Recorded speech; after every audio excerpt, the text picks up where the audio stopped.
السلام علیکم عزیز طلباء و طالبات. ہم لوگ جو ہے بندر کی تقریر پڑھ رہے ہیں. بندر تقریر سے پند و نصیحت کی باتیں کر رہا ہے. دنیا کی بے ثباتی کا تذکرہ ہے، دنیا کی ناپائیداری کا تذکرہ ہے. تو اس تقریر میں لوگوں کا آخرت سے بے پرواہی، دنیا کی لہو لعاب میں پڑ جانا، اس جیسے باتوں کا شکوہ ہمیں محسوس ہوتا ہے. فسانِ عجائب کو اس کے اسلوب بیان کی وجہ سے خاص اہمیت حاصل ہے. سرور اپنے بیانات کو رنگین اور پر اثر بنانے کے لیے کثرت سے اشعار استعمال کرتے ہیں. ہاں، ان اشعار میں زیادہ تر ان کے بذات خود کے اشعار ہیں یا ان کے اپنے استاد محترم کے ہیں. تو کچھ اشعار نامعلوم شعراء کے ہیں. حافظ، سعدی، میر، سودا اور انشا وغیرہ کے اشعار بھی ہمیں کہیں کہیں نظر آتے ہیں. کچھ اشعار تو برمحل ہونے کی وجہ سے عبارت کا لطف بڑھا دیتے ہیں، لیکن بیشتر مواقع پر ان اشعار کا استعمال بے محل اور غیر متوازن معلوم ہوتا ہے، جس سے عبارت کی روانی اور سلاست بری طرح متاثر ہوتی ہے. ہاں، یہ تو حقیقت ہے کہ انہوں نے کثرت سے اشعار کا استعمال اپنی اس داستان میں کیا ہے. ہم اس تقریر کو پڑھ رہے ہیں جس میں بہت سارے اشعار شامل ہیں. کل ہم نے پڑھا تھا کہ کس طرح جو ہے انسان دنیائے فانی سے رخصت ہو جاتا ہے اور بڑے بڑے لوگ جن کی سلطنتیں تھیں، جن کے محلیں تھے، جو محلوں میں رہتے تھے، آج وہ بے چراغ جو ہے اپنی خبروں میں پڑے ہوئے ہیں اور ان کی خبروں پر کوئی فاتحہ دلانے والا نہیں ہے، اور ان کی گنبدوں میں اور ان کی شکستہ حال خبروں پر کتے لوٹ رہے ہیں.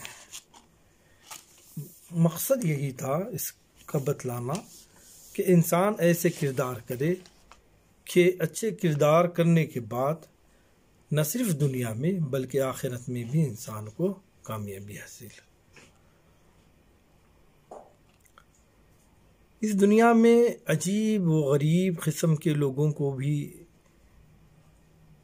پیش کیا گیا، عجیب و غریب قسم کے لوگوں کو بھی جو ہے تخلیق کار یعنی اس داستان نگار نے اپنی داستان میں پیش کیا ہے. وہ کہتا ہے کہ بلبل کو خزاں میں جان کھوتے پایا. بلبل ہے، بہاروں میں چہکتی ہے، لیکن جب خزاں کا موسم آتا ہے تو پھر وہ اپنی جان کو کھو دیتی ہے چمن کے اجڑنے کو دیکھتے ہوئے. صیاد کو سر پٹک کے روتا پایا. صیاد شکاری کو کہتے ہیں. اس کو بھی جو ہے ہم نے اس دنیا میں سر پٹک کے روتے ہوئے پایا. یعنی ہر وہ شے جو دنیا میں ہے سوائے نقصان کے کچھ اور حاصل نہیں کرتی. گلچین کی بھی نیند اڑ گئی. گلچین پھولوں کے چننے والا، کیونکہ خزاں کا موسم آ گیا، پھول ختم ہو گئے، بہار کا موسم ختم ہو گیا اور باغوں سے وہ بہاریں ختم ہو گئی. اب جب بہاریں ختم ہو گئی، پھولیں ختم ہو گئی، تو گلچین کی بھی نیند اڑ جانی. جو اہل دل تھے ان کو سوتے پایا. مدتوں صدائے مرغ سحر کی نج اٹھائے، کبھی دم نہ مارا.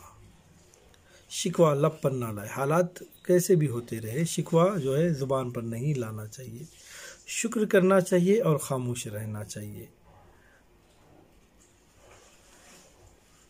اچھے کو وہ دنیائی کیفیت کو بیان کرتے ہوئے کہتے ہیں کہ اچھے کو برا، برے کو اچھا سمجھے. اس دنیا میں عجیب قسم کے لوگ رہتے ہیں، واللہ عالم یہ لوگ کیا سمجھے، خود اچھے ٹھہرے اور اوروں کو برا سمجھے. لوگوں کی عادت سی ہو گئی ہے. دنیا میں لوگ بذات خود کو جو ہے بڑا ہی نیک سمجھتے ہیں اور دوسروں پر نکتہ چینی کرتے ہیں. مطلب کی بات دونوں کی سمجھ میں نہ آئے، نادانی ان سے خدا سمجھے. اچھے کو برا، برے کو اچھا سمجھے. کتنی یہ بری سمجھ ہے اچھا سمجھے. یعنی دنیا فقط رہ گزر ہے. دنیا کتنے دن کے لیے ہے؟ ایک راستہ ہے جسے گزر کر آخرت میں جانا ہے، اس سے زیادہ دنیا کی کوئی حیثیت اور کوئی مثال نہیں ہے۔ ہر دم مثال تار نف درپیش یہ سفر ہے، اور ہر وقت جو ہے انسان کو موت سے سابقہ پڑھتے رہتا ہے۔ تازیست ہزاروں مفسدے ہیں، ہزاروں نقصانات ہیں اس راستے میں۔ ڈر ہے مرنے کے بعد باز پرس کا خطرہ ہے، ڈر ہے، خوف ہے، اور یہ بھی ہے کہ جب ہم اس فانی دنیا سے گزر جائیں گے تو گزر جانے کے بعد ہماری باز پرس کی جائے گی۔ وَمِثْقَالَةً ذَرَّةً خَيْرًا يَرَىٰ وَمِثْقَالَةً ذَرَّةً شَرًّا يَرَىٰ۔ قرآن میں اللہ تعالیٰ کہتا ہے کہ ہم ذرے کا، اگر آپ نے ذرہ برابر بھی نیکی کی ہے تو اس کا آپ کو اجر ملے گا، اگر آپ نے ذرہ برابر بھی شر کیا ہے تو اس کا آپ کو بھی اجر ملے گا۔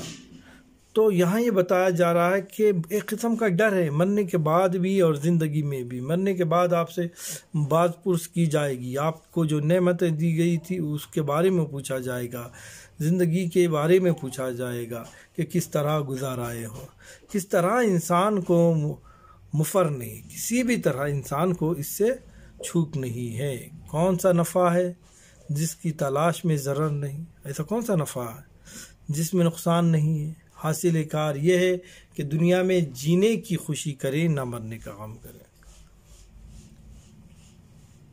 انسان دنیا میں ایسا ہی رہے جیسا کہ ایک مسافر ہوتا، بس چلتے ہی رہتا، نہ اس کو اس مقام سے گزرنے کی خوشی رہتی ہے اور نہ غم رہتا ہے۔ تو زندگی بھی اسی طرح جیا جائے کہ جینے کی خوشی رہے، نہ مرنے کا۔ مرنے کا غم کب نہیں ہوتا انسان کو؟ جب اس کے اعمال اچھے ہو، جب اس کو اس بات کا یقین ہے کہ میں مر کر جب رب العالمین کے سامنے جاؤں گا تو میں اپنے رب کو راضی کر لوں گا، رب نے مجھ کو جو کچھ نعمتیں عطا کی تھی ان کا حق ادا کیا۔ جب اس بات کا احساس ہوگا تو یقیناً اس کو جو ہے مرنے کا ڈر نہیں رہے گا۔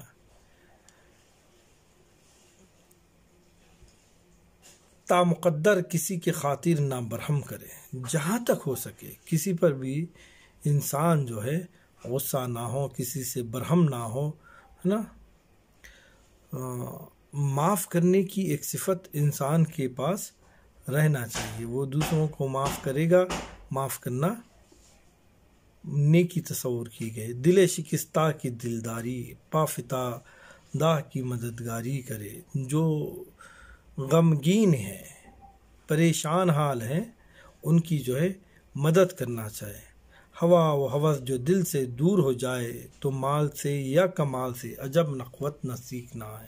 اگر دنیا کی حرص و ہوس نہ ہو، دنیا داری کی حرص و ہوس انسان کے دل میں نہ ہو تو پھر اس کے پاس مال ہو یا کمال ہو، یہ رہنے کے باوجود بھی اس کے پاس تکبر نہیں آ سکتا۔ عنایت ازدی پر خانے ہو، شکر ہر نعمت سپاس سے خدمت کرے۔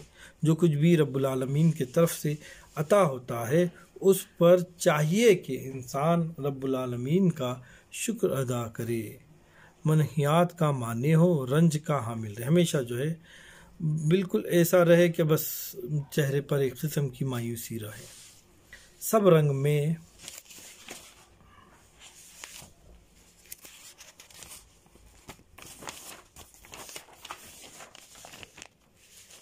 میں شامل رہتا ہے۔ نعمت مل جائے شکر ادا کرے، غم ہو تو انا للہ و انا الیہ راجعون کہے۔ زمانے کے مکروہات سے گھبرائے نہیں، زمانے کی نشیب و دراز سے، نشیب و فراز سے گھبرانا نہیں چاہیے۔ مصیبتیں، آفتیں، بلائیات آتے ہیں، ہاں اس سے انسان گھبرانا نہیں چاہیے۔ صحبت غیر جن سے نفرت کرے تو بدنامی پاس آئے نہیں۔ ہاں اگر انسان صحبت غیر جنس، میں مرد آدمی ہوں تو مجھے چاہیے کہ مردانی ہی صحبت اختیار کرے۔ غیر محروم عورتوں میں اگر رہوں گا تو ظاہری بات ہے بدنامی یقینی طور پر میرے پاس آئے گی۔ برائی کا خیال دل میں آئے گا تو پھر بدنامی مجھ کو گھیر لے گی۔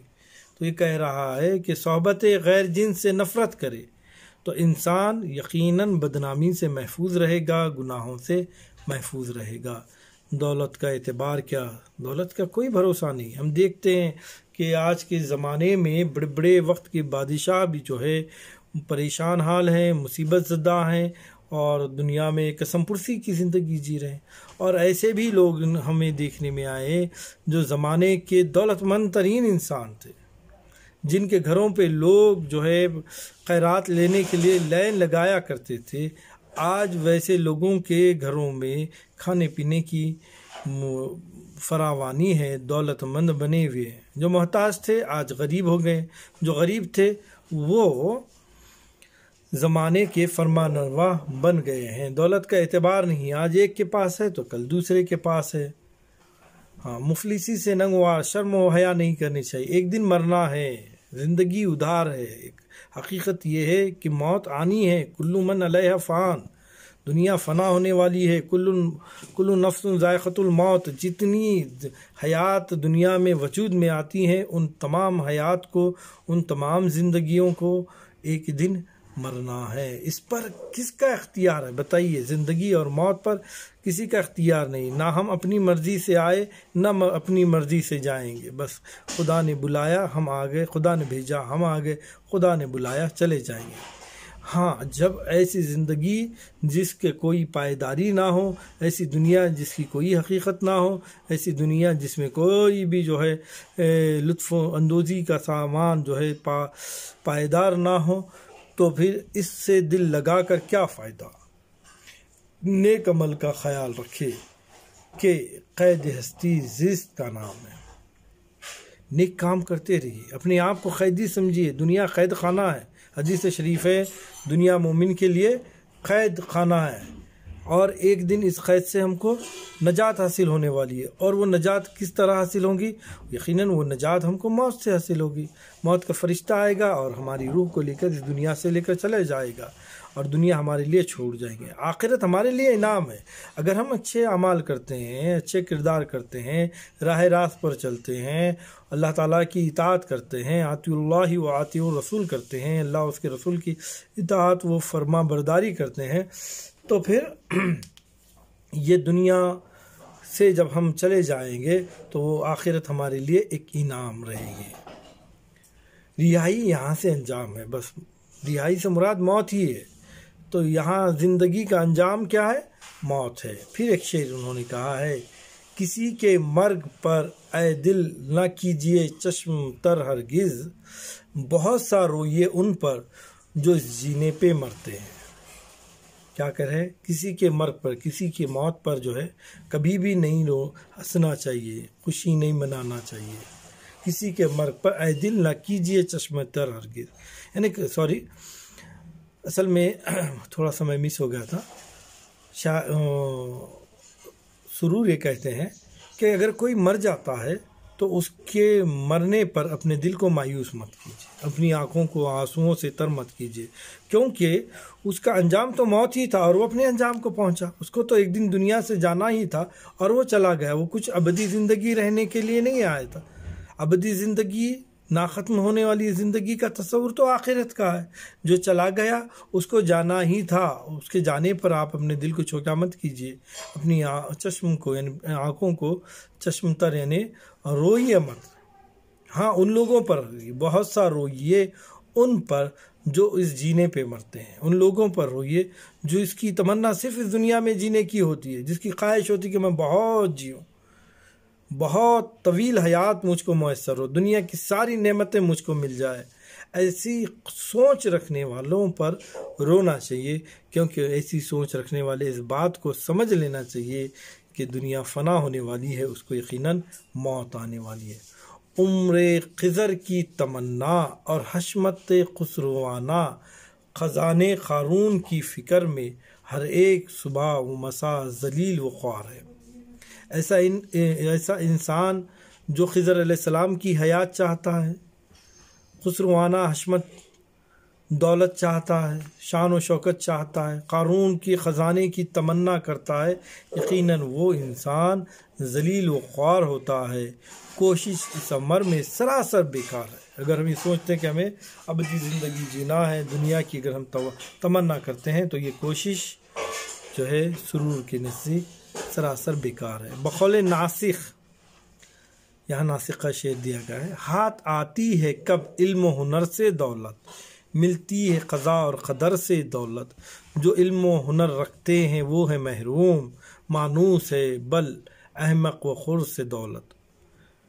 وہ کہتے ہیں کہ ہاتھ آتی ہے کبھی، علم و ہنر سے دولت نہیں آتی۔ ہم نے دیکھا ہے کہ بہت تعلیم یافتہ آدمی ہے لیکن آج وہ ہوٹل میں کام کر رہا ہے، کارخانوں میں کام کر رہا ہے، مصیبت زدہ ہے۔ اور ایسے بھی لوگ دیکھے ہیں جن کے پاس علم ہی نہیں ہے، ہنر ہی نہیں ہے، لیکن وہ کروڑ پتی ہیں، دولت کے خزانوں کے مالک بنا دیا اللہ تعالیٰ نے۔ تو یہ جو کچھ بھی دولت ہے وہ دولت دنیا کی آپ کے مقدرات سے آپ کو ملتی ہے۔ جو علم و ہنر رکھتے ہیں وہ ہے محروم، ان کے پاس یہ دولت نہیں ہے۔ علم و ہنر رہنے کے باوجود بھی اگر آپ کا عقیدہ یہ ہے کہ علم و ہنر رہنے کے بعد آپ ترقی کر سکتے ہیں، دولت حاصل کر سکتے ہیں، نام حاصل کر سکتے ہیں، تو اس سے آپ جو ہے آپ کی یہ غلط فہمی ہے۔ روپیوں کا جمع ہونا، جواہر کی تلاش میں دن کا جاگنا، چاندی سونے کی امیدیں رات کا نہ سونا، سیمی تان لال لبوں سے بہم ہونا، جنہیں میسر ہر بار ہے انہیں مفارقت دنیا ناگوار ہے، اور یہ کلام ہے۔ اب اور کچھ اشعار ہیں، اس کے بعد دیگر کچھ باتیں ہیں انشاءاللہ تعالیٰ عزیز، اس کو ہم دوسرے لیکچر میں پڑھیں گے، اور میں سمجھتا ہوں اس کے بعد کا لیکچر اس داستان کا اختتام رہے گا۔ آج کے لیے اتنا کافی ہے۔ اللہ حافظ۔